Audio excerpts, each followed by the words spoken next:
অপু আমার বান্ধবী লুনাকে ড্রপ করে এয়ারপোর্ট থেকে ফিরছিল।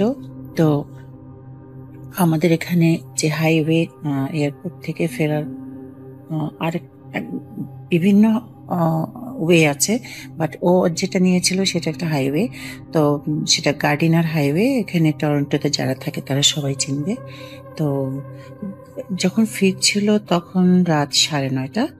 ফেরার পথে সে দূর থেকেই দেখছে, সে গাড়ি চালাচ্ছিল, তো সে দূর থেকেই দেখছে যে হাইওয়েতে একটা মেয়ে দূর থেকে লাইটে দেখা যাচ্ছে যে হাত দেখাচ্ছে গাড়ি থামানোর জন্য।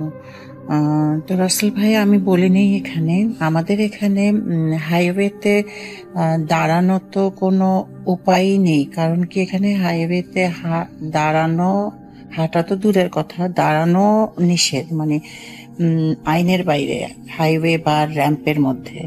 সো আমার বান্ধবীর ভাই ভাবলো যে এত উইন্টারি নাইট, রাত 9:30, মানে অলমোস্ট মিড নাইটেই মনে হচ্ছে, কারণ আমাদের এখানে উইন্টারে 4:30 নাগাদ অন্ধকার নেমে আসে, রাত হয়ে যায়। তো 9:30 বেশ রাত বলা চলে। সে ভাবলো এরকম -15 টেম্পারেচার, ভাবুন একবার। এর মধ্যে এই মেয়ে রাস্তায় হাইওয়েতে আসলো কি করে? যতই একটু কাছে যখন আসলো, দেখলো তার গায়ে কোনো শীতের কাপড় নেই, কোনো জ্যাকেট, পুল ওভার, নাথিং ওয়াজ দেয়ার। সো একটা ইন্ডিয়ান ড্রেস পরা অ্যান্ড টিপ পরা ছিল, বেশ সাজগোজ ছিল। তো সে গাড়িটা কিন্তু থামালো। সে ভাবলো কেউ কি বিপদে পড়লো বা কিছু হলো, যে ইন্ডিয়ান কিনা সেটা ভেবে না, যে ঠিক আছে, মানে কোনো একটা নিশ্চয়ই বিপদ হয়েছে, তো কেন দাঁড়াই। তারপর সে দাঁড়ালো। দাঁড়িয়ে সে মেয়েটি ইশারা করলো যে ও আসবে গাড়িতে। তো সে গাড়ির দরজাটা খুলে দিল, মেয়েটা এসে উঠে বসলো। তারপর কোথায় যাবে জিজ্ঞেস করলো, কি হয়েছে, এটার কোনো জবাব দিচ্ছিল না। কোথায় যাবে একটা কাগজের অ্যাড্রেস দিল। অ্যাড্রেসটা ছিল আমার, মানে যেখানে গার্ডিনার হাইওয়ে থেকে যেখানে সে দাঁড়ানো ছিল সেখান থেকে ধরেন উইদাউট ট্রাফিক ধরেন 40 মিনিটসের ড্রাইভ, ওটা মার্কহাম সিটি। আর যদি উইথ ট্রাফিক সেটাও ধরেন an hour. So 9:30 city free ছিল সব কিছুই। 40 মিনিটসের মতন লাগবে। তো সে ভাবলো না, তাকে ড্রপ করে দেই, সে মনে হয় কোনো বিপদে পড়েছে, হয়তো কোনো ফাংশন ছিল বা কিছু একটা ছিল, সে যেতে পারেনি বা সামহাও। জিজ্ঞেস করছে কি হয়েছে, মেয়েটি কোনো জবাব দিচ্ছিল না। বাট মিনওয়াইল অপু খেয়াল করলো, মেয়েটি যখন এসে বসলো ওর গাড়িতে একেবারে জুই, বেলি, এই টাইপের ফুলের গন্ধে ভরে গেছে পুরা গাড়িটা। অপু গাড়ি চালাচ্ছে, ভয় পাচ্ছে, ভাবতে চেষ্টা করছে কি হচ্ছে। আবার এই ভাবছে যে মেয়েটি হয়তো ইংলিশ বুঝতে পারছে না, নতুন এসছে ইন্ডিয়া থেকে বা নেপাল থেকে বা যে কোনো খান থেকে হয়তো এসছে, তো বুঝতে পারছে না হয়তো, তাই জবাব দিচ্ছে না। যাই হোক, বেশি কথা বলে বাড়াবাড়ি করাটাও শোভন না। তো সে কিছুই ইনসিস্ট করছিল না। আর ঠিক আছে ভাবছিল, নামিয়ে দিই, একটা মানুষ বিপদে পড়েছে, আমি নামিয়ে দিই। তো সে গাড়ি চালিয়ে যাচ্ছে ওই মারখাম। ওখানে একটা মন্দিরের অ্যাড্রেস দেওয়া ছিল। তো রাসেল ভাই, আমাদের এখানে অনেক মন্দির, অনেক মসজিদ, অনেক চার্চ। আমাদের এখানে মানে কোনো কিছুরই কোনো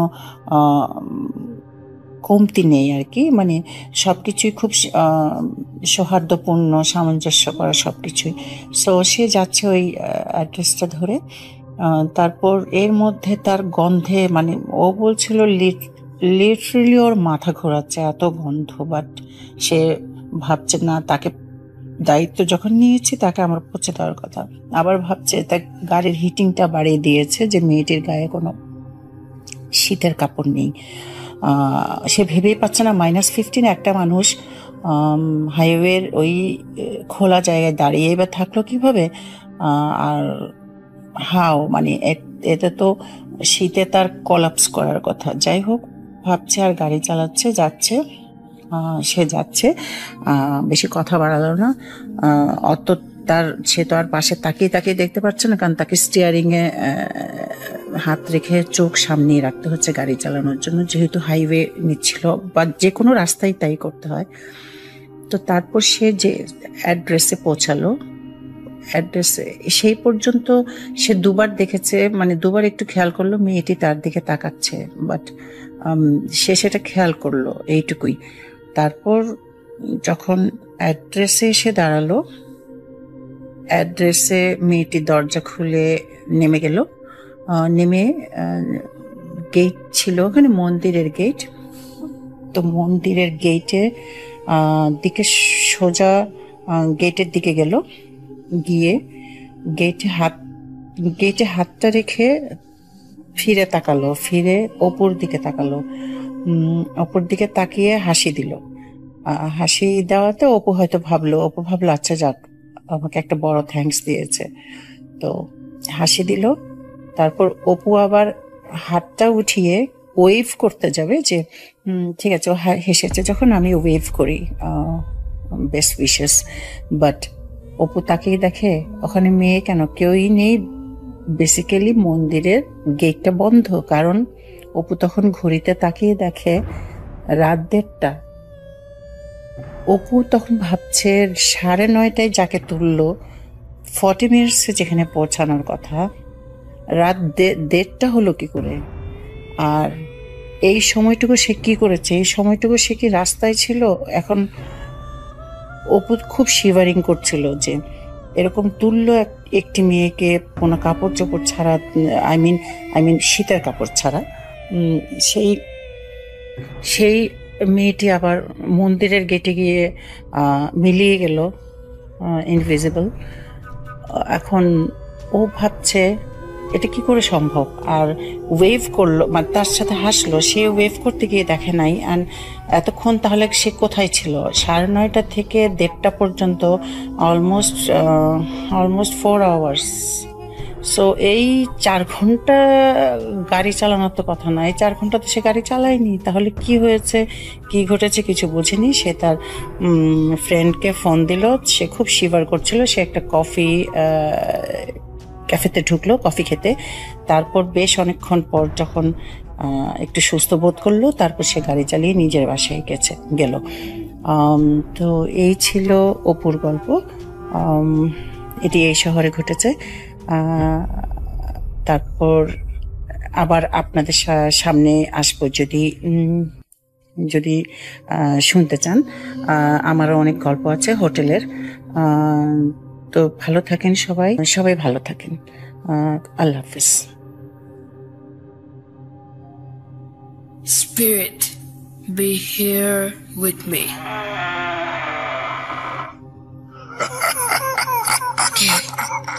কে তুমি? Bhoot.com. The fear returns with Russell.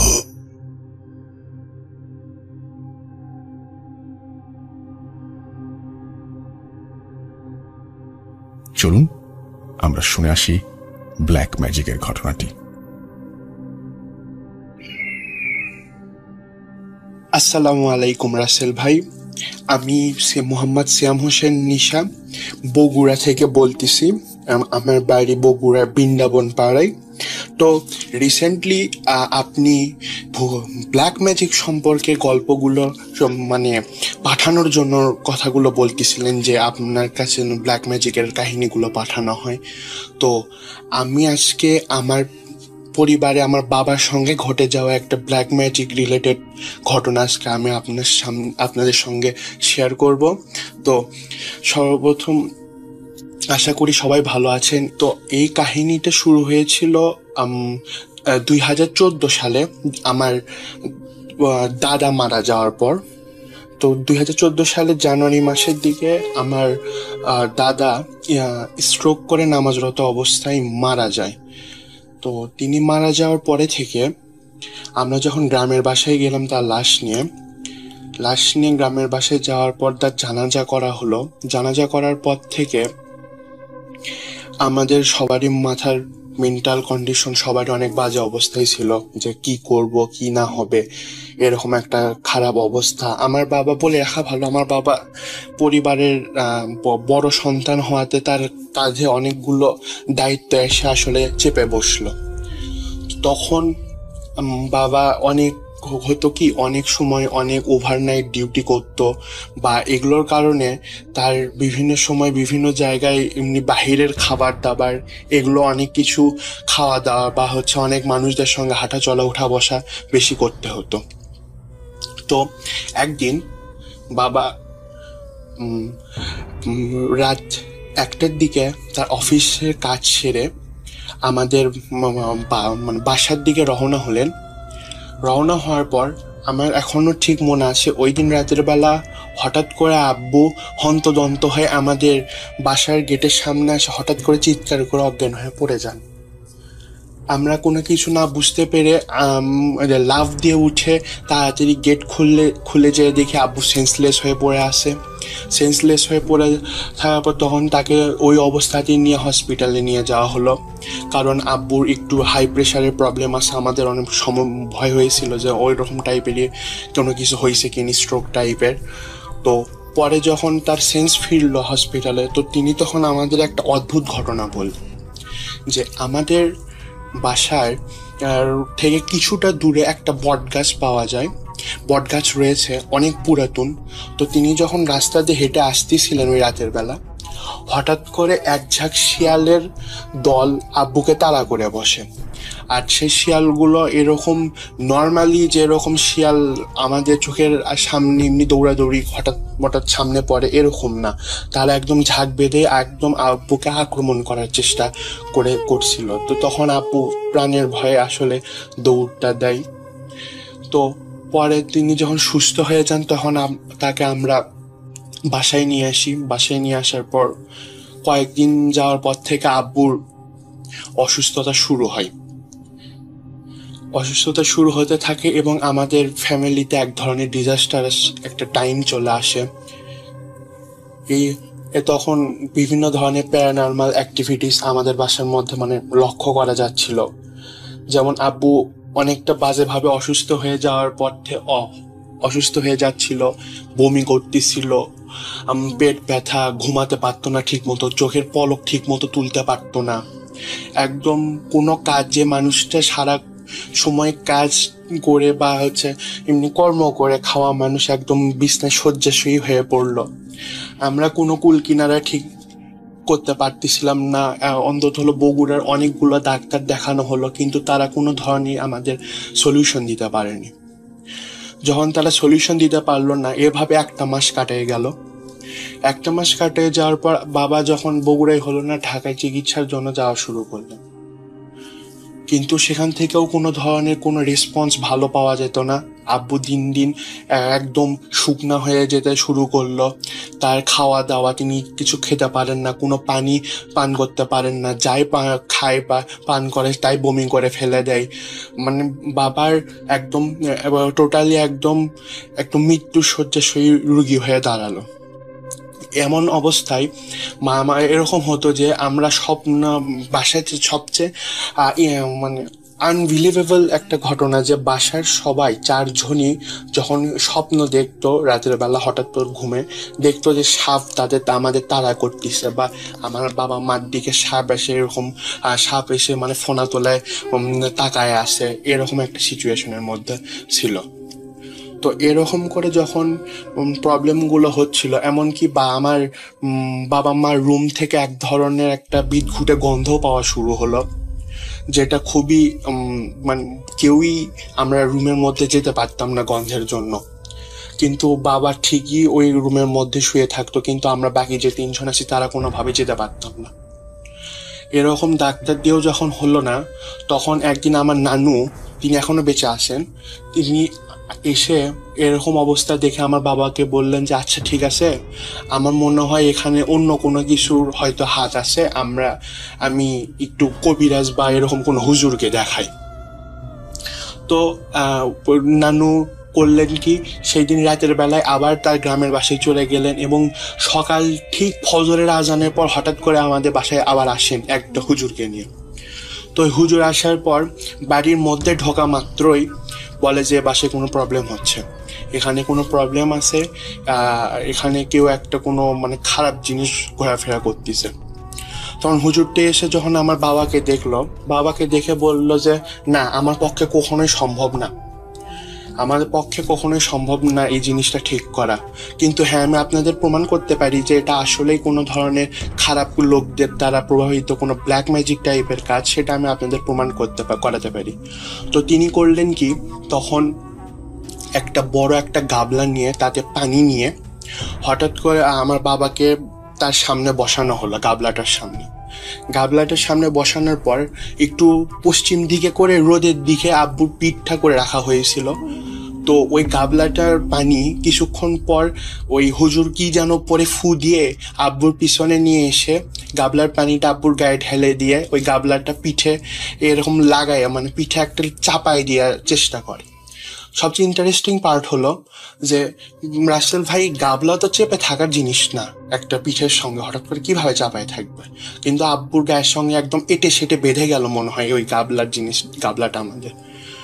তো এটা বললো যে দেখেন এখানকার এগুলো একটা সাইড ইফেক্ট, এগুলো মানে বলতে পারি যে আপনার পরীক্ষা করে বুঝতে পারবেন যে এরকম প্রবলেম হলে এগুলো একটু সিমটমস দেখা যায়। তো তিনি বললেন বাসায় আর কি ধরনের প্রবলেম হয়। তখন আমার মা বলল বা আমরা বললাম যে এরকম বাসায় রাতের বেলা করে এরকম হাঁটা চলার শব্দ, পায়ের নুপুরের শব্দ এগুলো পাওয়া শুরু করলো। এমনকি আমরা যদি ঘরের লাইট অফ করে দেই মনে হয় যেন কেউ দাঁড়ায় আসে, এরকম বিভিন্ন ধরনের মানে কালো একটা ছায়ারূপী কিছু দেখতে শুরু করলাম আমরা। তো তখন হুজুর বলল যে আমি আপনাদের একটা কবিরাজ বড় একটা হুজুরের ঠিকানা দিচ্ছি, এই 2 জনের কাছেই যান, আপনার দেখেন এরা যদি কোনো কিছু করতে পারে। তো ওই কবিরাজের কাছে যাওয়া হলো, কিন্তু কবিরাজ কোনো সলিউশন দিতে পারলো না। কবিরাজও সেম কথা যে আমি পারবো না এগুলো করতে, তাকে অনেক খারাপভাবে কেউ বান মেরেছে, অনেক খারাপভাবে ব্ল্যাক ম্যাজিক করেছে। তো আমরা তখন প্রশ্ন করলাম যে আচ্ছা এরকম করে যে বানটা মারছে আসলে এর কাহিনীটা কি? তখন বলল যে হ্যাঁ, এটা হয়েছে কি, তিনি কারো হাতে কোনো আমরা জানি যেটা যে বান মারার ক্ষেত্রে কোনো কিছু খাওয়ানোর মাধ্যমে, বাসায় কোনো কিছু রাখার মাধ্যমে, তাবিজ রাখার মাধ্যমে বান মারা হয়। তো বাবাকে করা হয়েছিল কি, বাবাকে প্রথমত খাওয়ানো হয়েছিল, মানে হচ্ছে খাবারের সঙ্গে মিশিয়ে খাওয়ানো হয়েছিল ওই তাবিজ যাই হোক না কেন। তো আর একটা কাকের পায়ে তাবিজ বাঁধায় দিয়ে উড়ে দেওয়া হয়েছে। 2টা কই মাছকে মুখোমুখি করে একটা তাবিজ ভেতরে ঝুলাই রেখে তাকে মানে বান মারা হয়েছে। তারপর একটা বিড়ালের মধ্যে ভেতরে একটা তাবিজ খাওয়াই দিয়ে তাকে বান মারা হয়েছে। এরকম বিভিন্ন প্রবলেমের কথা বললেন যে এটা অনেক খারাপভাবে বানটা মারা হয়েছে, যার কারণে তার অনেক প্রবলেম হবে, আমরা পক্ষে এটা সম্ভব নয়। তো তখন পরে আমরা বড় হুজুরের কাছে গেলাম। বড় হুজুরের কাছে যাওয়ার পর তিনি বললেন যে হ্যাঁ, কিছু আমল করলে হয়তো বা ঠিক করা যেতে পারে, কিন্তু আমার কথাগুলো ঠিকভাবে মেনে চলতে হবে। তো তখন তিনি আব্বুকে অনেকগুলো তাবিজ, মানে 3-4টা তাবিজ দিলেন নিচ থেকে। তারপর আমাদের বাসায় এসে বাড়ি বন্ধ করা সেটা করে গেলেন। করে যাওয়ার পর একটা কাগজে কি যেন লিখে তিনি বললেন যে এটা টুকরা টুকরা করে একটা পাউরুটির মধ্যে দিয়ে সেটাকে কোনো কুকুরকে খাওয়াতে হবে। তো আর যে কথা সেই কাজ, আমরা সেই কাজটাই করলাম। বিশ্বাস করেন রাসেল ভাই, কয়েকদিনের মধ্যে আস্তে আস্তে আমাদের বাসায় এগুলো সিমটমসগুলো যাওয়া বন্ধ, মানে সবকিছু সিমটমস যেগুলো প্যারানর্মাল অ্যাক্টিভিটি সেগুলো বন্ধ হয়ে যাওয়া শুরু করলো। তো একদিন ওই হুজুর এসে আমাদের বাসায় আসলেন, এসে বললেন যে আপনারা সবাই বাসা থেকে এখনই বের হয়ে যাবেন, আমি সন্ধ্যা বা রাত হওয়ার যতক্ষণ পর্যন্ত দেখবেন না যে আমি আপনাদের বাসার গেট থেকে বের হয়েছি আপনারা কেউ আসবেন না বাসার ভেতরে। তো তিনি ওই ধরেন ঠিক বিকাল 4টার দিকে আমাদের বাসার মধ্যে ঢুকলেন আমাদের বের করে দিয়ে, এবং রাত 10টার দিকে তিনি বাসার গেট থেকে বের হলেন, সঙ্গে হাতে 4-5টা তাবিজ নিয়ে বের হলেন। তো তাবিজ নিয়ে অনেক, মানে হরিণের চামড়ায় লেখা এরকম তাবিজ, অনেক পুরাতন কয়েকটা তাবিজ দেখা গেল তার হাতে। তো তিনি তখন আমাদের বললেন যে এগুলো বাসারই কোথায় বিভিন্ন জায়গায় খাটের নিচে বালুশের ভেতরে পাওয়া গেছে, তো আর আপনাদের কোনো প্রবলেম হবে না, ইনশাল্লাহ আল্লাহর রহমতে তিনি সুস্থ হয়ে যাবেন ধীরে ধীরে। তারপর হ্যাঁ, সত্যি আল্লাহর রহমতে আমার বাবা আস্তে আস্তে সুস্থ হওয়া শুরু করলেন। এখন আজকে 2020 সাল, আলহামদুলিল্লাহ আমার বাবা অনেক সুস্থ রয়েছেন, আমরা অনেক হ্যাপিলি লাইফ লিড করতেছি। অনেক ভুল ত্রুটি করে ফেলছি, রাসেল ভাই যদি ভুল ত্রুটিগুলো মাফ করে দেন। প্রথম ঘটনা এটা আমার পক্ষ থেকে পাঠানো, এরকম অজস্র ঘটনা আমার কাছে আছে, আশা করি ধীরে ধীরে আপনার কাছে পাঠাতে পারবো। ভূত.com এর প্রতি চরম শ্রদ্ধা আর আস্থা রইল, এটিও যেন ভূত এফএম থেকেও বেশি দূর আগায় যেতে পারে। সেই ভূত এফএমের সঙ্গে 7 বছর ছিলাম, এটা যেন আরও শেষ পর্যন্ত থাকতে পারি, এই শুভকামনার রয়ে শেষ করলাম রাসেল ভাই। ধন্যবাদ সবাইকে, আসসালামু আলাইকুম। Bhoot.com. The fear returns with Russell.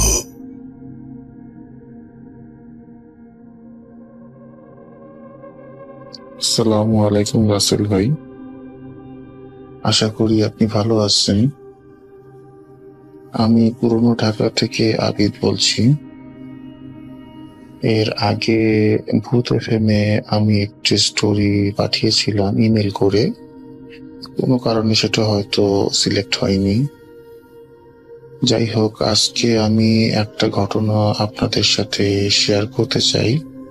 ঘটনাটা একটু বড়, সেজন্য আমি আর লিখে পাঠালাম না, অডিও ক্লিপ পাঠাচ্ছি, যদি ভালো লাগে প্রচার করবেন। ঘটনাটা আজ থেকে প্রায় 20 থেকে 22 বছর আগের একটা ঘটনা। বলে রাখা ভালো যে আমি, আমার জন্ম পুরনো ঢাকাতে এবং বেড়ে ওঠাও এখানে। বর্তমানে আমি যে বাসায় আছি এটা আমার পৈতৃক বাসাই, আর এই এলাকাটার নাম আমি উল্লেখ করতে চাচ্ছি না। তো ঘটনাটা একটা জিনকে আনা নিয়ে, জিন হাজির করা নিয়ে আর কি। তো জিন হাজির করা নিয়ে ঘটনাটা ঘটেছিল আমার সাথে। আমি তখন ক্লাস 8-এ পড়ি, আর ঘটনাটা ঘটেছিল আমাদের এলাকাতেই।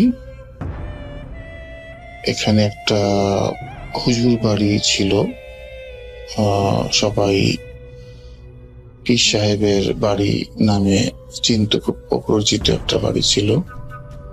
তো যাই হোক, ঘটনাটা সময়কাল তো বললামই আপনাকে, প্রায় আজ থেকে 20-22 বছর, 98 সালের ঘটনা। তখন আমি ক্লাস 8-এ পড়ি। তো ঘটনাটা শুরু হয় এভাবে।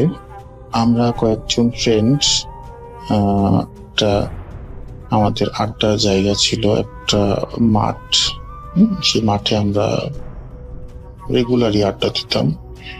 আর বয়সের কারণে আমরা একটু বোখারে টাইপের ছিলাম, তো এলাকার মানুষজন আমাদেরকে বেশ ভয় পেত বললে ভুল হবে, আসলে অ্যাভয়েড করে চলতো আর কি। মানে হচ্ছে যে নিজের সম্মানের খাতিরই হোক বা ভয়ের কারণেই হোক, আমাদের সাথে তেমন একটা বাদাবাদি করতে আসতো না। আমরা যেটাই করতাম আর কি, উচ্ছৃঙ্খল ছিলাম, অনেক দুষ্টামো করতাম অনেকের সাথেই। তো সেই সময় বিশেষ করে আমার কথা বলি, ধর্মকর্মে তেমন একটা আমার কোনো ঝোঁক বা আগ্রহ কোনোটাই ছিল না। তেমন একটা এগুলোকে পাত্তাও দিতাম না, গ্রাহ্য করতাম না আর কি। তো হুজুর বাড়ির যে ঘটনাটা বলতে যাচ্ছি, ওই সেই হুজুরকে অনেকেই মান্য করতো এবং অনেক দূর দূরান্ত থেকে লোকজন তার কাছে তদবিরের জন্য আসতো। তো মজার বিষয় ছিল যেটা, সেটা ছিল আমরা 5-6 জন ফ্রেন্ড যারা রেগুলার, ওই বললাম যে মাঠে আড্ডা দিতাম, তারা প্রতি বুধবার সেই হুজুর বাড়িতে হানা দিতাম। একটা কারণ ছিল, সেই কারণটা হলো ওই প্রতি বুধবারে ওখানে একটা ওরস মতো হতো। ওরস মানে কি, একটা সিন্নি রান্না হতো, খিচুড়ি, খুবই মজার একটা খিচুড়ি। সেটা খাওয়ার জন্য আমরা ওখানে হানা দিতাম মূলত। তো সেখানে যে একজন খাদিম ছিল তার সাথে আমাদের বেশ খাতির ছিল, হাত করছিলাম আর কি। তো আমরা ভিতরে যেতাম না, একটা মানে জায়গাটার একটু বর্ণনা দিই। সেটা হচ্ছে একটা বাসার নিচতলা দরবার, তার মানে ভিতরে একটা রুম, সেই রুমের বাইরে বেশ বড় একটা জায়গা, তারপরে হচ্ছে গেট। তো গেট দিয়ে ঢুকে সে বড় জায়গায় তার ভক্তরা অপেক্ষা করত এবং অল্প কিছু লোকজন ভিতরে তার যেখানে বসতেন ওইখানে থাকতো আর কি। তো যাই হোক, প্রতি বুধবারের মতো আমরা এক বুধবার গেলাম এখানে, খাবো রাতের বেলা। সেই রাত 10টা সময় খাবার টাবার দেওয়া হয়। তো আমরা বাইরে বসে আড্ডা দিচ্ছি, দুষ্টামি করতেছি। তো এর মধ্যে বলে রাখা ভালো, আমাদের ফ্রেন্ডের নামগুলো বলার একটা কারণ হচ্ছে, সেটা পরে বলছি। আমার নাম আবিদ, আর আমার সাথে যে ফ্রেন্ডরা ছিল তার মধ্যে একজন ছিল রাসেল, আর একজন ছিল সুজন, আর একজন ছিল সাগর। আমরা মোট 4 জন সেদিন গিয়েছিলাম। এমনি আমাদের বন্ধু সবাই আরো ফ্রেন্ডরা থাকতো, তো সেদিন তারা যায়নি। আমাদের প্রায় 8-10 জনের একটা গ্রুপ থাকতো সবসময়। তো যাই হোক, বসে আড্ডা দিতেছি এবং খাবারের জন্য ওয়েট করতেছি যে কখন খাবার হবে, সার্ভ করবে তারা। তাদের দরবার যখন শেষ হবে তখন খাবার সার্ভ করে তারা। তো এখন ঘটনা হচ্ছে যে তার যে খাতেন, ওই যে হেল্পার, সে তো আমাদের হাত করা ছিল, তাদের সাথে ভালো খাতির ছিল। তো বাইরের লোকজন আছে, তারা তাদের মতো করে কথাবার্তা বলতেছে, এক সাইডে আমরা বসে আড্ডা দিচ্ছি, করতেছি। এর মধ্যে হঠাৎ করে সেই দিন সেই খাদেম আমাদের কাছে আসে। তো তাকে বললাম আমরা যে কি আজকে খাবারটা কখন দেবে? বলে খাবার তো পরে যখন দেওয়ার দেবে। তো হুজুর ভিতর থেকে খবর পাঠাইছে আমাকে দিয়ে যে আপনাদের মধ্যে দিয়ে কার নাম আছে তাকে হুজুর একটু ভিতরে ডাকছেন। তা আমরা একজন একজনের মুখ চাওয়াচাওয়ি করতেছি, যেহেতু আমার নাম আবিদ। আমি বললাম যে দিয়ে তো আমার নাম আবিদ, কেন কি হয়েছে? বলে হুজুর আপনার ডাকে। আমি বলি কেন হুজুর আমার ডাকে? হুজুর কি আমার চিনে? বলে যে না, চিনে কি চিনে না সেটা আমি বলতে পারবো না, কিন্তু হুজুর আমাকে তো বলে পাঠালেন। তো এখন আমি তো একটু ভয়ও পেয়ে গেছিলাম যে আসলে হঠাৎ করে এরকম কি হলো, কি জিনিসটা আসলে বুঝতে পারতেছিলাম না। তো আমার বন্ধুরা সাহস দিল, যা দেখ না কি ঘটনাটা, আমরা তো আছি, কোনো কিছু হলো তো আমরা সামাল দিতেই পারবো। তো বয়সটাও কম ছিল, একটু ভয় ভয় লাগতেছিল, আবার একটা প্রেস্টিজেরও ব্যাপার ছিল বন্ধুদের সামনে যে আসলে এরকম ডাকছে, যাবো না। সাহস করে বললাম চলেন যাই, দেখি কি আছে কি হয়।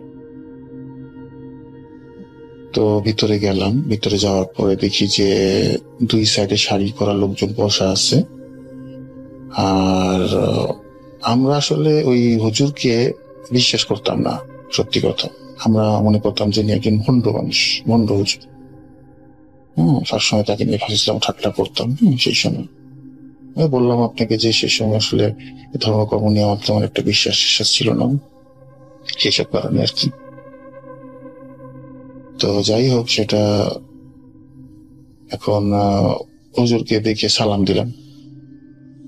সালাম দেওয়ার পরে বললো যে তুমি এখানে আসো, আমার সামনে এসে বসো একটু, এই ভারী গলায় বললেন আর কি। হুজুরের বয়স ছিল হচ্ছে আপনার কিরকম 60+ হবে, 60+।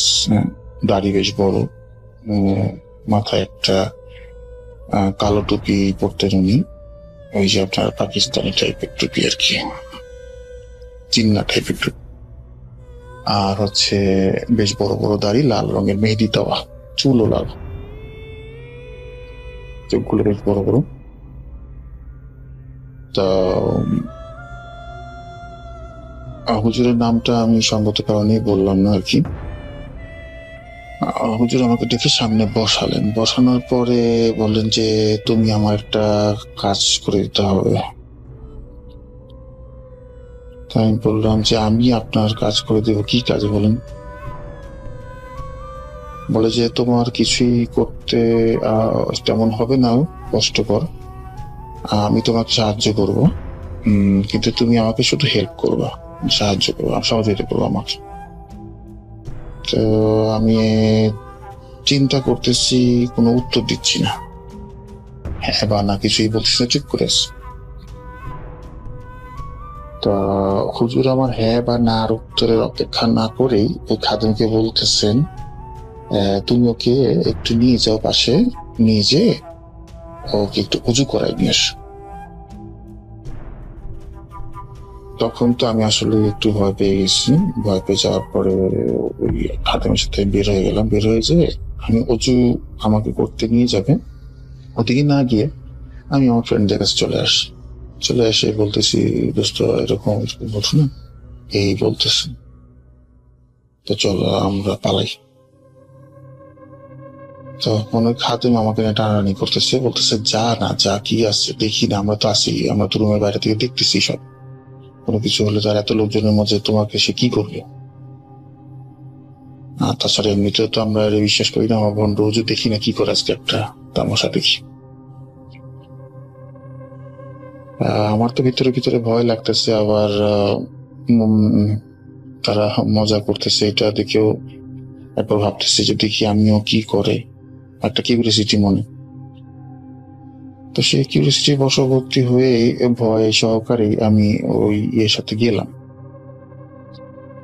উজু টুজু করে হুজুরের সামনে যেয়ে আবার বসলাম। বসার পরে দেখলাম যে আমার ডান দিকে একজন আর্মি অফিসার।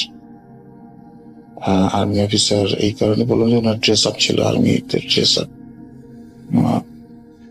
উনি বেশ মোটামুটি বয়স্ক, প্রায় 40+ বয়স ছিলেন তার তখন। তা উনি বসেছিলেন পাশে, তো ওনাকে হুজুর ডাক দিয়ে কাছে বসালেন, মানে তার একদম কাছে উঠে এসে সে একদম কাছে বসল, আর আমি হুজুরের একদম স্ট্রেট বরাবর। রুমের মধ্যে ধরেন আরো কতজন লোক হবে, 20-25 জন, 2 সাইড দিয়ে বসা। রুমের মেঝেতে সাদা রঙের চাদর বিছানো, মানে হচ্ছে কার্পেটের উপর চাদর বিছানো।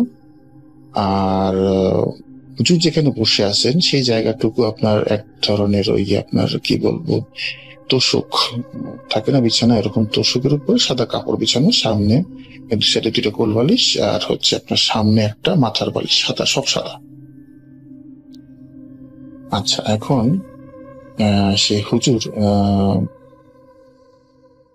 ওই আর্মি অফিসারকে ডেকে তার হাতের বাম দিকে বসানোর পরে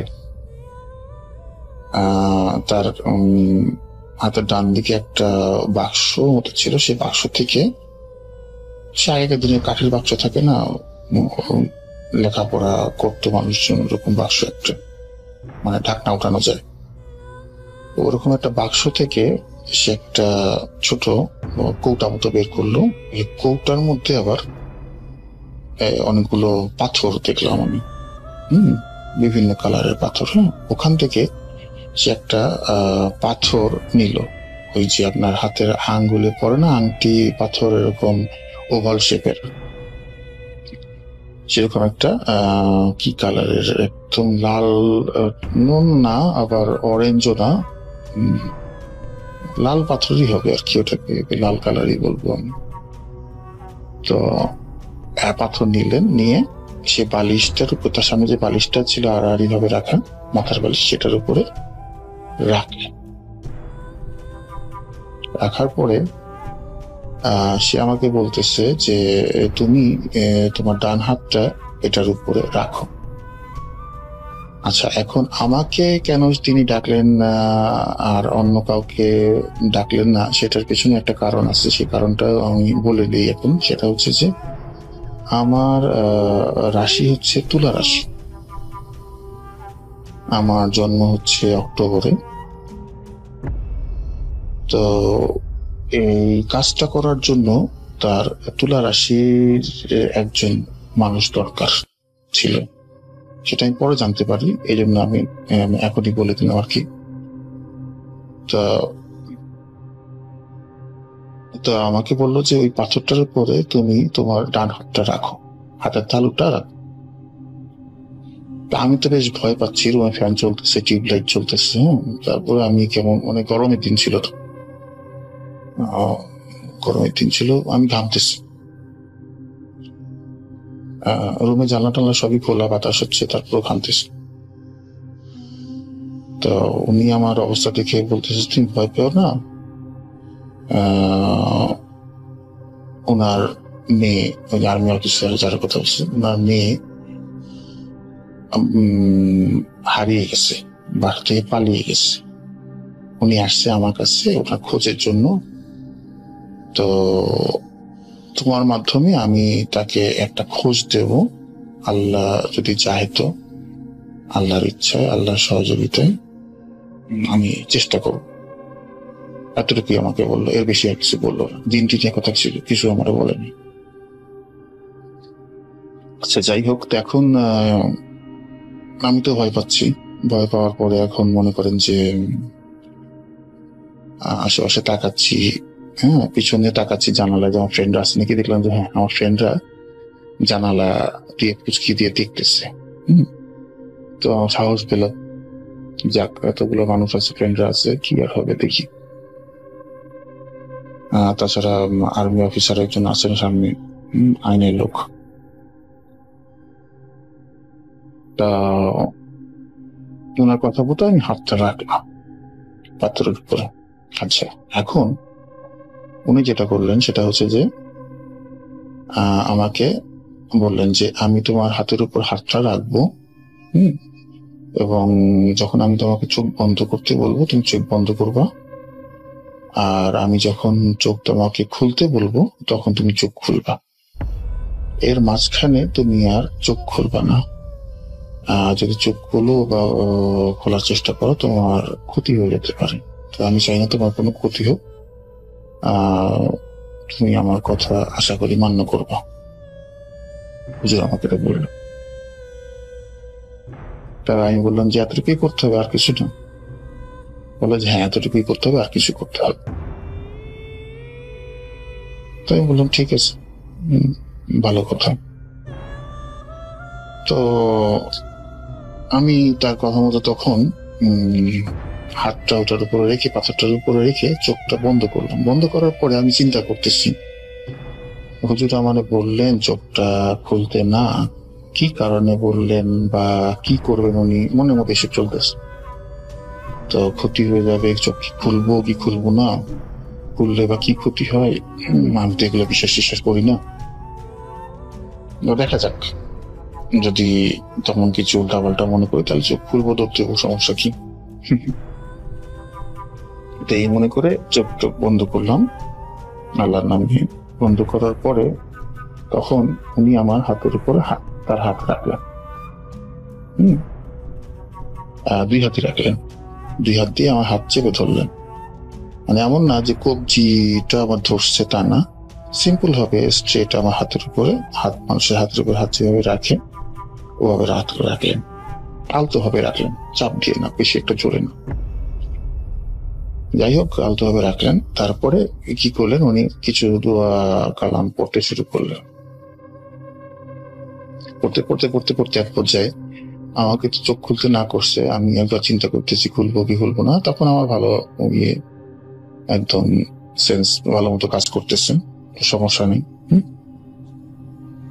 তা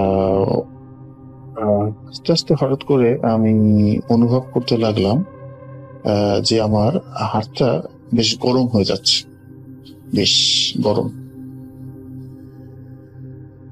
তা আমি চিন্তা করতেছি হাতটা গরম হয়ে যাচ্ছে কেন, বুঝতে পারতেছি না।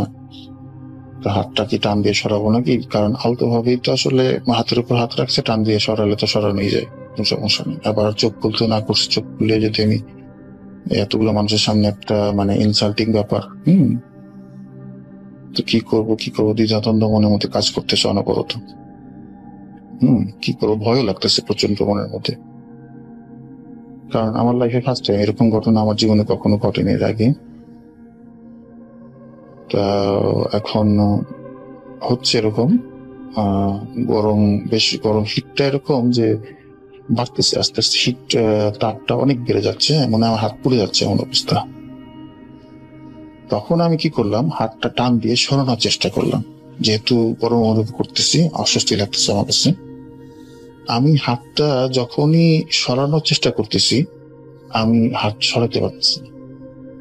এমন না যে উনি আমার কবজি ধরে রাখছে, টান আলতো ভাবে হাতটা আমার হাতের উপর রাখা, কিন্তু আমি হাত নড়াইতে পারতেছি না। পাথরের মতো হয়ে গেছে আমার হাত, স্টাক হয়ে গেছে একদম তার হাতের নিচে, মানে আমার হাত। এখন আমি হাত নাড়াইতে পারতেছি না কোনোভাবে। তা এখন তো আমার মনের মধ্যে আরো ভয় কাজ করছে, কি হলো, হাত নাড়াইতে পারতেছি না, আমি হাত গরম হয়ে যাচ্ছে। এর মধ্যে আস্তে আস্তে আমার চোখটা যে বন্ধ করে আছি আমি, এখন আমি চিন্তা করছি আমি চোখ খুলবো। চোখটা যখন বন্ধ করে আছি, অন্ধকার, একদম টোটালি অন্ধকার। এখন হঠাৎ করে আমি চোখ খুলবো চিন্তা করতে করতে, হঠাৎ আমার কেমন যেন একটু এলোমেলো লাগতেছে। মানুষ যেমন একটু মানে কেমন সেন্সলেস হয়ে যাওয়ার আগে যেরকম একটু অকুশল হয়ে যায়, ওরকম মাথা ঘুরানো লাগতেছে। তখন আমি চিন্তা করতেছি যে আসলে আমার সাথে মনে আজকে একটা বিশাল কিছু ঘটতে যাচ্ছে। দিকে ভয় কাজ করতেছে, ঘামতেছি। হঠাৎ এরকম অন্ধকার চোখের মধ্যে আমি দেখতেছি আমার চোখের ভিতরে সাদা হয়ে যাচ্ছে, সাদা মানে আলো।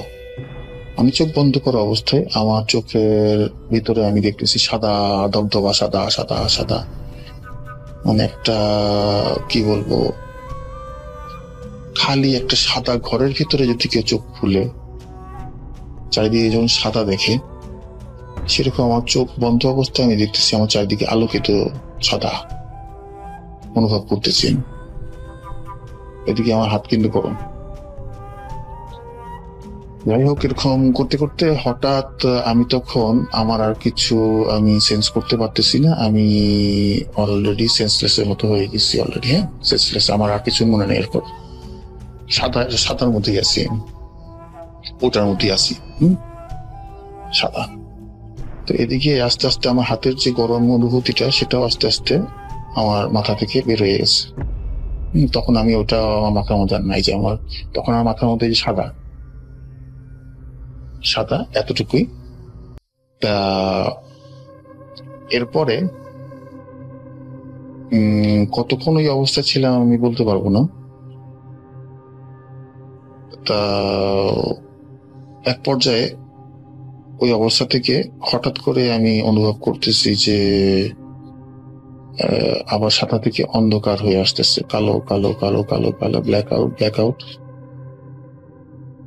তখন এক পর্যায়ে হাতটার গরম অনুভূতিটা আমার কমে যাচ্ছে আর স্বাভাবিক হয়ে যাচ্ছে সবকিছু।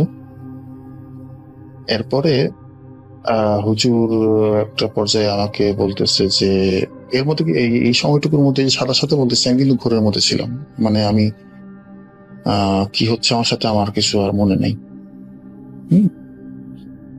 তা এর মধ্যে হুজুর হঠাৎ করে বলে উঠলেন যে এবার তুমি আস্তে আস্তে চোখটা খুলো।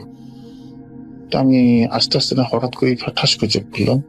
চোখ খুলে খুব শান্তি স্বাভাবিক, হ্যাঁ, চারিদিকে হুজুরকে দেখতে পাচ্ছি, আশেপাশে সব দেখতে পাচ্ছি। আমার মানে আমি মনে হলাম যে আমি একটা জীবন ফিরে পেয়েছি, হাত ছেড়ে বাঁচলাম আর কি। ইয়া আল্লাহ, তোমার কাছে হাজার হাজার শুকরিয়া, আমি কোথায় এসে পড়লাম আর কি সের মধ্যে পড়লাম, এটা বলতেছি। হ্যাঁ, যাই হোক, এখন তো বললো যে আল্লাহ, হয়তো তোমার সাহায্যের কারণে আমার এই ভাইটা অনেক উপকৃত হয়েছে, তোমাকে অনেক ধন্যবাদ, তুমি আমাদেরকে সাহায্য করছো, আল্লাহ তোমাকে অনেক হেফাজত করুন। হ্যাঁ, দোয়া টোয়া করে আমাকে দিয়ে দিলেন। তো আমি কি করলাম, বের হয়ে আসলাম ফ্রেন্ডদের কাছে। ফ্রেন্ডদের কাছে আসার পরে ফ্রেন্ডরা দেখি আমাকে দেখে ভয় পাইতেছে। তখন আমি বললাম যে কেন, কি হয়েছে রে? আমি তো হুজুরের বসা, তোরা তো দেখতেছিলি কি, আমি তো বসেছিলাম, কি হলো? বলে যে তুই যে কথা বললি এরকম করে, তো তুই এগুলো জানলি কোত্থেকে? তখন আমি বললাম যে আমি কথা বলছি। কি কথা বলছি? তখন ওরা আরো অবাক যে আমি কথা বলছি, আমি নিজেই বলতে পারতেছি না, ওরা আমাকে বলতেছে যে তুই কি সত্যি বলতেছিস নাকি আমাদের সাথে মজা করতেছিস? তুমি বললাম না দোস্ত, আমি সত্যি বলতেছি, আমি তো কোনো কথাবার্তা বললাম, চুপচাপ বসেছিলাম। বললে যে না, তুই তো কথা বলছিস, আমরা শুনলাম, সবাই শুনলো। তো আমি বললাম যে কি কথা বলছিস, সত্যি আমি জানি না দোস্ত, তুমি বলতো তো আমাদের কি হয়েছে। তখন ওরা বললো যে হুজুর তোমারে কতগুলো প্রশ্ন জিজ্ঞেস করলো, তুমি সুন্দর মতো উত্তর দিলা। তা আমি বললাম কি প্রশ্ন করছে?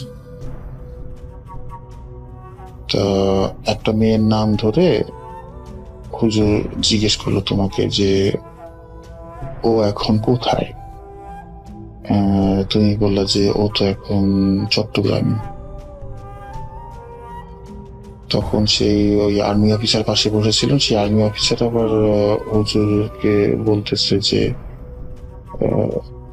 হুজুর তো চোখ বন্ধ করা, সে শুনতেছে, তোমারও চোখ বন্ধ করা, তুমি বলতেছো। এদিকে মাঝখানে আর্মি অফিসার, সে তোমাকে বলতেছে আর কি যে আমার মেয়ে কি কারো বাসায়, কারণ আমার এক দূর সম্পর্কের ভাই আছে, ওর বাসায় কিনা। তো তুমি আবার বলতেছো যে না, ও আপনাদের কোনো আত্মীয়ের বাসায় না, সে একটা ছেলের সাথে আছে এবং কোনো বাসায় না, খোলা জায়গায় আছে। এরকম তুই বললি। তাই বললাম যে তো আমি যে বললাম, আমি কি স্বাভাবিকভাবে কথা বলছি? বলে যে না, তোর বয়সটা একটু অন্যরকম হয়ে গেছিল, একটু ভারী হয়ে গেছিল, মনে ছিল যে তুই না অন্য কেউ কথা বলতেছে। আমি বললাম তাই নাকি? আমি তো আসলে কিছুই আমার মনে নাই, আমি তো মনে কর ঘুরের মধ্যে চলে গেছিলাম। তা আমি তো ভয়ে আসলে তখন আরো বেশি কাঁপাকাঁপি শুরু হয়ে গেছে। তখন আর ওদেরকে বলতেছি তো চল এখান থেকে চলে যাই, আমার না ভালো লাগতেছে না, আমার কেমন জানি অস্থির লাগতেছে, ভয় লাগতেছে, চল চলে যাই। তোরাও মোটামুটি একটু ভয় পাইছে, ভয় পাওয়ার পরে বলতেছে চল চলে যাই, কারণ সেদিন আর খাওয়াটা মাথায় উঠছে, ওই দিন আর খাওয়ার চিন্তা নাই, যে যার বাসায় দৌড়। তখন রাতে 11টা 11:30 বাজে। তো বের হয়ে যাওয়ার সময় আসলে দেখলাম, তখন টুকার সময় খেয়াল করিনি, বাসার গেটের সামনে একটা আর্মি জিপ ছিল, যে সেই লোক আসছিল আর কি, যে সবুজ কালারের জিপ গুলো থাকে না, আর্মিদের ওই জিপ। তো যাই হোক, আমরা তো তখন যে যার বাসায় দৌড় দেওয়ার পরে বাসায় এসে তো ভয়ে কাঁপাকাঁপি, বাসায় কাউকে কিছু বলি না, খাওয়া দাওয়া করে মোটামুটি রাতে ঘুমায় পড়ি। তো যাই হোক, আল্লাহর রহমতে সেদিন বা তারপরের দিন বা সপ্তাহখানিকের মধ্যে আমার তেমন কিছু হয়নি আর ওই ঘটনা আমি ভয়ে কারোর সাথে শেয়ারও করিনি, ওই কয়েকটা ফ্রেন্ডরা জানতো, আর ওইখানে যারা বসা ছিল ওরা জানতো আর কি। তো ভয়ে আমি কয়েকদিন আড্ডাতেও যাইনি, বের টেরও হইনি তেমন একটা। তো বাসায় আমার আচরণ দেখে সবাই একটু ভাবতে যে হঠাৎ করে ছেলে কি হলো, তো দুরন্ত একটা ছেলে হঠাৎ এরকম চুপচাপ হয়ে গেল, কি হয়েছে না হয়েছে বুঝতে পারতেছিল না। আমিও স্বাভাবিক থাকার আচরণ করতেছিলাম, বলতেছিলাম যে না এমনি শরীরটা একটু ভালো না, তাই বাসায় আছি আর কি। তো এই ছিল মোটামুটি ঘটনা। তো সেদিন আর কি আমার মাধ্যমে একটা জিনকে হাজির করা হয়েছিল, এবং সেই জিনের মাধ্যমে সে হুজুর ইনফরমেশন তাকে দিয়েছিল। পরবর্তীতে আমি জানতে পারি যে আসলে সেই লোকটা 2 দিন পরে তার ইয়েতে আবার আসছিল দরবারে, এবং এসে তাকে ধন্যবাদ জানিয়ে গেছে যে আসলে তার মেয়ের ড্রেস যেটা উনি দিয়েছিলেন ওটা ঠিক ছিলেন, এবং তার লোক পাঠিয়ে এসে ঠিকই তার মেয়েকে ড্রেস আউট করছে ওখান থেকেই। তো এই ছিল মোটামুটি ঘটনা রাসেল ভাই। যদি ভালো লাগে আপনি প্রচার করবেন, আর vote.com এর সকল শ্রোতাদের অনেক ধন্যবাদ। ভালো থাকবেন। আসসালামু আলাইকুম। Spirit, be here with me.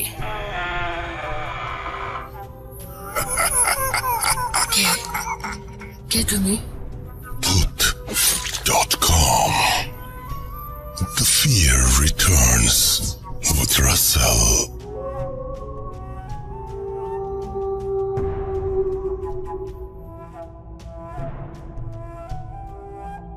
আসসালামু আলাইকুম রাসেল ভাই, আমি জাপানের ওসাকা শহর থেকে বলছি। বর্তমানে একটি অটোমোবাইলস ইউনিভার্সিটিতে পড়াশোনা করছি। আজকে আমি যে ঘটনাটি বলবো সেটি হচ্ছে জাপানের একটি ফেমাস রেস্টুরেন্টকে নিয়ে। তো যেহেতু ফেমাস রেস্টুরেন্ট, সেক্ষেত্রে আমি ওই রেস্টুরেন্টটির নাম মেনশন করব না, কিন্তু ঘটনার প্রেক্ষাপট দেখলে বা বুঝলে অনেকেই বুঝতে পারবে যে আমি কোন রেস্টুরেন্টের নামটি বলছি বা ঘটনাটি বলছি। তো ঘটনাটি হচ্ছে, আমি যখন ওই রেস্টুরেন্টে কাজ করতাম তখন আমার সাথে যে কাজ করতো একটি জাপানিজ,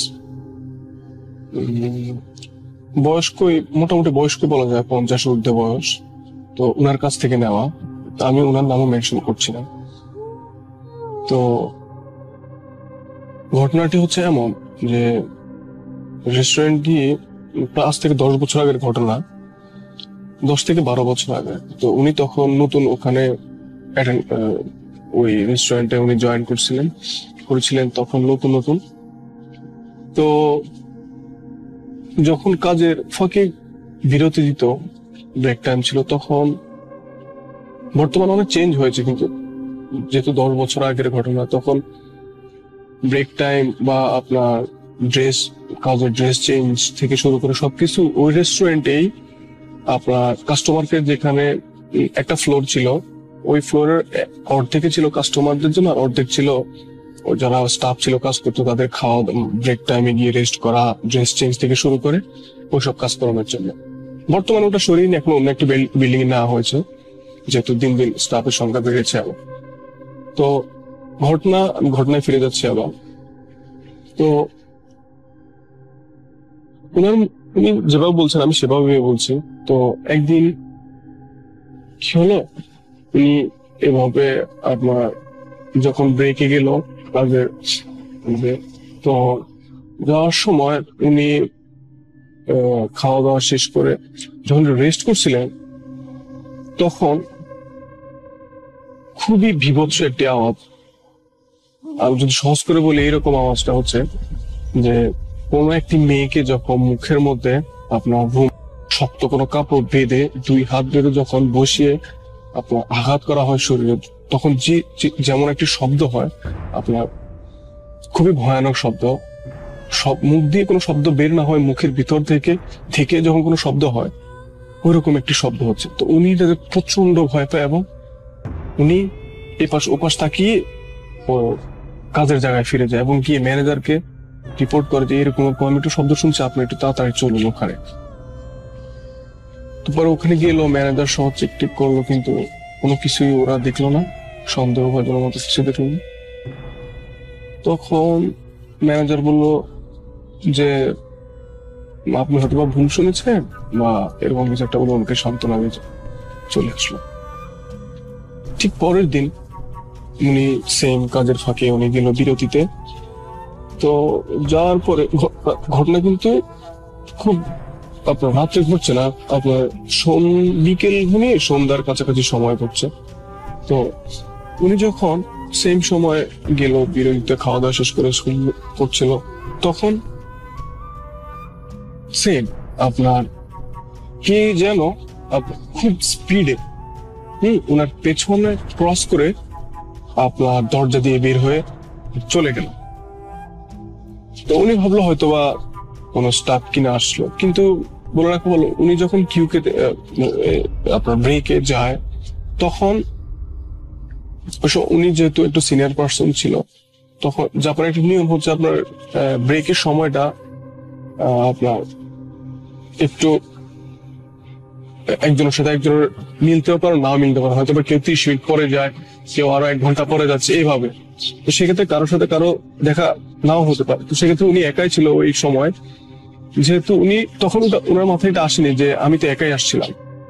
তো উনি ওটারে খুব নর্মালি ভেবে উনি আবার কাজে যায়। গিয়ে আসলে ঠিক পরের দিনের ঘটনা, খুব ফ্রিকুয়েন্টলি ঘটনাগুলো ঘটছে। তো উনি তৃতীয় দিন যখন উনি আপনার সেম ব্রেক টাইম গেলেন, রুমে খাওয়া দাওয়া করে যখন রেস্ট করছিলেন, তখন ওনার সামনে দিয়ে আপনার জাপানের যে কিমোনো, যে ট্রেডিশনাল পোশাক, ওই কিমোনোটা পরে একটি মেয়ে আপনার ওনার সামনে দিয়ে খুব জাপানি হাঁটার স্টাইলে খুব সুন্দরভাবে পা গুনে গুনে গুনে হেঁটে হেঁটে যাচ্ছে। এবং জাপানিজ ট্র্যাডিশনাল যে জুতাগুলি, ওগুলো আপনি দেখলে বুঝতে পারবেন, ওগুলা যখন নর্মাল কোনো জায়গা দিয়ে হাঁটে তখন খুব ভালো একটা শব্দ হয় ওখান থেকে, পা চেঁচিয়ে চেঁচিয়ে যখন ওই শব্দটা করে ওই মেয়েটি ওনার সামনে দিয়ে হেঁটে যাচ্ছে। তো উনি ভাবছে হয়তো বা আপনার জাপানের রেস্টুরেন্টে যখন খাবার সার্ভ করে ওই স্টাফ গুলা, মেয়ে স্টাফ যারা খাবার সার্ভ করে, ওদের আবার কি মনে করতে হবে মাস্ট। তো উনি ভাবছে হয়তো বা ওই কোনো মেয়ে। কিন্তু কিছুক্ষণ পরে ওনার মনে হলো যে এটা তো শুধুমাত্র ছেলেদের জন্য, মেয়েদের যে চেঞ্জিং রুম থেকে শুরু করে আপনার ব্রেক সমাজের রুম, ওটা সম্পূর্ণ ডিফারেন্ট, ওটা হচ্ছে আপনার অন্য ফ্লোরে। তো উনি এটা ভেবে উনি থাপ করে দাঁড়িয়ে গেল। দাঁড়িয়ে গিয়ে উনি যখন মেয়েটার দিকেই ফিরলো, ওখানে কেউ নেই। তখন উনি প্রচন্ড ভয় পায়, এবং প্রচন্ড ভয় পেয়ে উনি আবার কাজের জায়গায় ফিরে গিয়ে ম্যানেজারকে সবকিছু বলার পর ম্যানেজার আসলে এসে ব্যালকনি টালকনি উপরে নিচে জানালাটা খুলে এপাশ ওপাশ তাকিয়ে দেখলো যেখানে কেউ নেই ওখানে। তো রাসেল ভাই ঘটনাটি মোটামুটি ওইখানে আপাতত শেষ হয়ে গিয়েছিল। তো পরে উনি মোটামুটি এরপর থেকে আপনার ব্রেকের সময় কিংবা রেস্ট বা সময় উনি একা যেতেন না, হয়তো বা কারোর সাথে যেতেন। আর যদি কেউ না থাকতো তখন উনি হয়তো বা নিচে কোন মেন স্টোর আছে ওখানে গিয়ে খাওয়া দাওয়া করে ওখানে উনি রেস্ট করতেন, ওই রুমে আর উনি আর যেতেন না। তো একটা সময় যখন কয়েক বছর পরে উনি যে ডিপার্টমেন্টে কাজ করতো, আপনার ওই ডিপার্টমেন্টে আরেকটা জাপানিজ জয়েন করে। তো উনিও মোটামুটি ওনার চেয়ে অনেক বেশি সিনিয়র, আমি যাতে ঘটনাটি পেয়েছি ওনার থেকেও সিনিয়র। তো ওনার ভাষ্য মতে যে ওই লোকটি যখন ওখানে কাজ শুরু করে খুব ভালোই কাজ করছিল। তো আসলে আমি আপনাকে ইমেইলে ওই ছবিগুলো পাঠাবো যেখানে কাজ করতো। তো ওখানে যে একটি কর্নার, একটা ওই যেখানে কাজ করতো ওখানে একটা কর্নার ছিল। ওই কর্নারটাতে আপনার উচ্ছিষ্ট যে তেলগুলা থাকতো খাবার তৈরি করার পর প্রতিদিনের যে তেলগুলা ওরা ফেলে, তো ওই তেলগুলা জমানো স্টক করার মতো একটা প্লেস ছিল। ওই প্লেসটা তো খুবই অন্ধকার ছিল। ওখানে যদি কোনো লাইট লাগাতো ওই লাইটটা একদিনও টিকতো না, ওটা অটোমেটিক কেন জানো, ওই লাইটটা অটোমেটিক নষ্ট হয়ে যেত, ফেটে যেত বা ব্ল্যাক হয়ে যেত ভিতরটা। তো ওই সিনিয়র যিনি নেক্সটে জয়েন করবো ওনার ঘটনা বলছে, উনি যখন এরকম কাজ করছিল হঠাৎ করে একদিন কাজের মাথায় উনি ভীষণ অসুস্থ হয়ে পড়ে। এবং অসুস্থ হয়ে পড়ার পরে ও কাজের মাঝখানে উনি ছুটি নিয়ে বাসায় চলে যান। যাওয়ার পরে 2 দিনের মাথায় উনি মারা যান, এবং মারা যাওয়ার কয়েক বছর পরে ওই জায়গাটা সম্পূর্ণ আপনার চেঞ্জ করে ফেলে আপনার অন্য একটি জায়গায় ট্রান্সফার করা হয় আপনার এই ডিপার্টমেন্টে। ট্রান্সফার করার পরে ওই যেই কর্নারটার কথা আমি বলছিলাম, যেখানে আপনার লাইট নষ্ট হয়ে যায়, ওটার মধ্যে ওরা জাপানিজরা একটা জিনিস বিশ্বাস করে ওরা, যে আমরা যেমন আপনার সুপার ন্যাচারাল জিনিসের থেকে মুক্ত হওয়ার জন্য আগুন অথবা লোহা এগুলো বিশ্বাস করে, ওরা বিশ্বাস করে আপনার বিশুদ্ধ জল, পানি এবং লবণ। আমি আপনাকে ছবি পাঠাচ্ছি, আপনি দেখে নিবেন।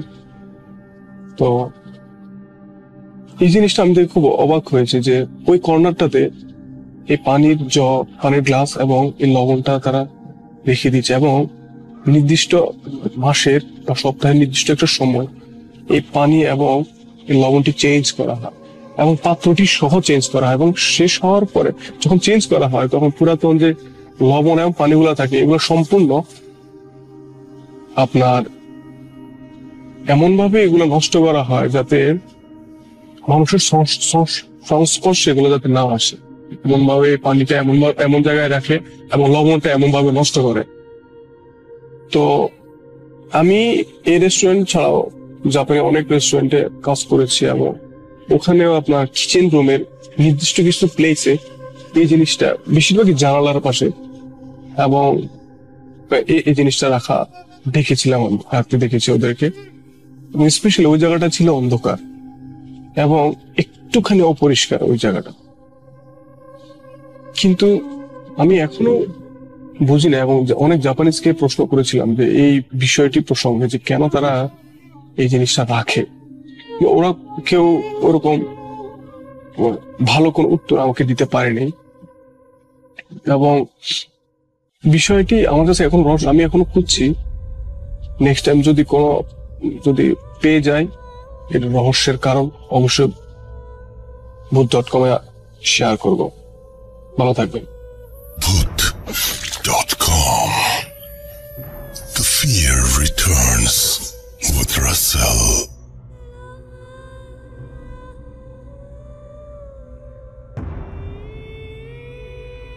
আমরা কথা না বাড়িয়ে চলুন সরাসরি চলে যাই ঘটনায়।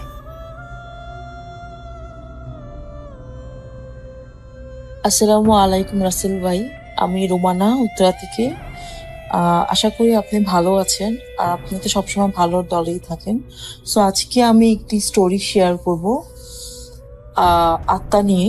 তো স্টোরিটি শুরু করার আগে বলতে চাচ্ছি যে একটি ট্রু স্টোরি। স্টোরিটি শুরু করলাম, এটি 1998 সালের সময়ের ঘটনা। যখন হচ্ছে আমার খালু আমার খালাকে স্পন্সর করে নিউ ইয়র্কের ভিসার জন্য। সে ভিসা পায়, আর আঙ্কেল ওখানে তো থাকেন। মানে আমার আঙ্কেল গিয়েছিল 1995 সালে।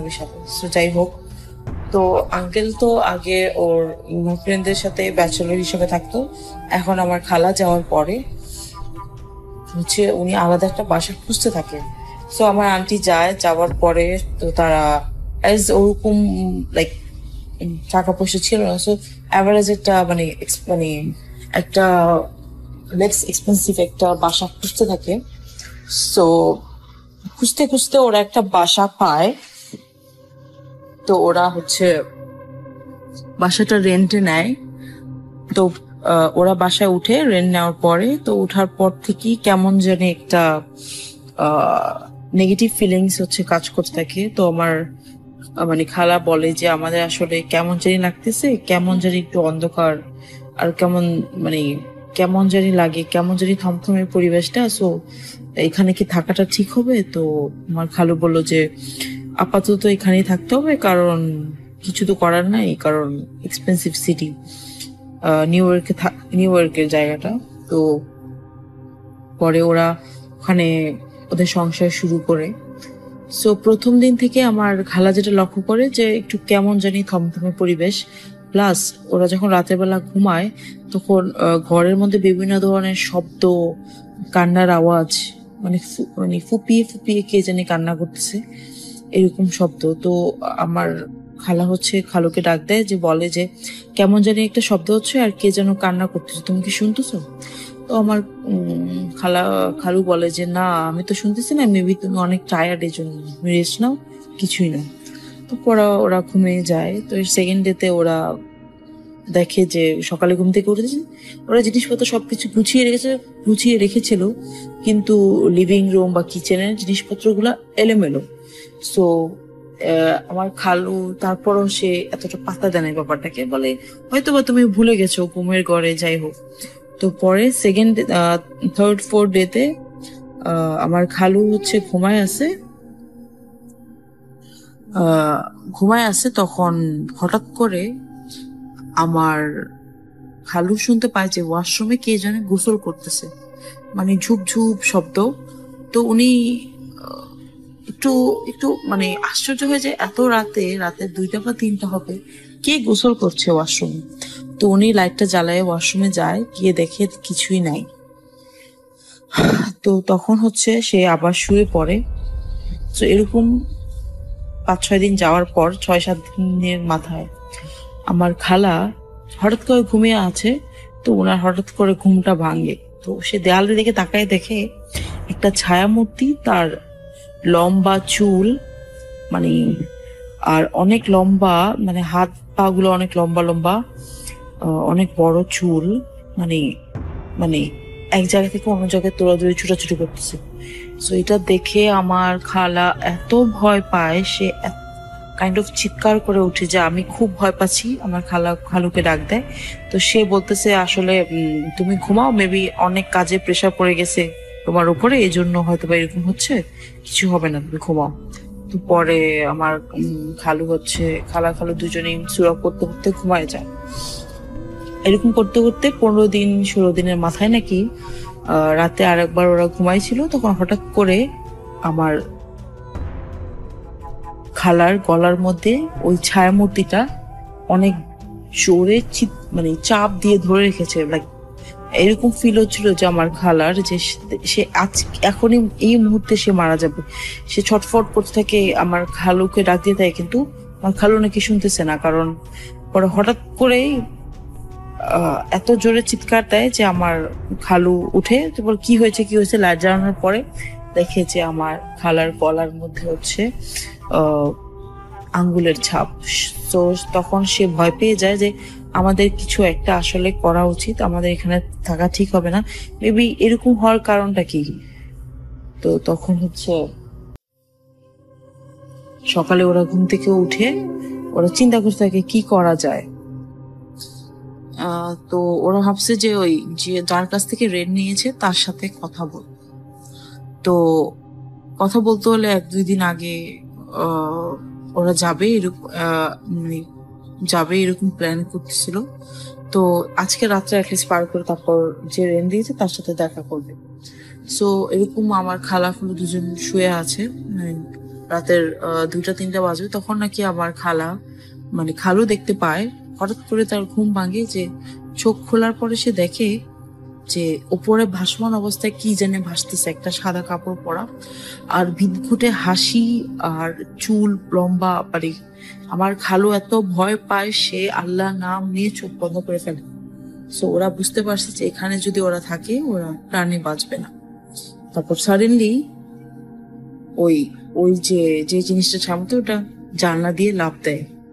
সো ওরা অনেক ভয় পায়। তো ওরা রাত পর্যন্ত প্রহরিত পেতে ফজরের নামাজ শেষ করে আল্লাহ করতে করতে এই রাতটা পার করে। তো ওরা সকালে যার কাছ থেকে রেন্ট নিয়েছিল তার সাথে কথা বলে।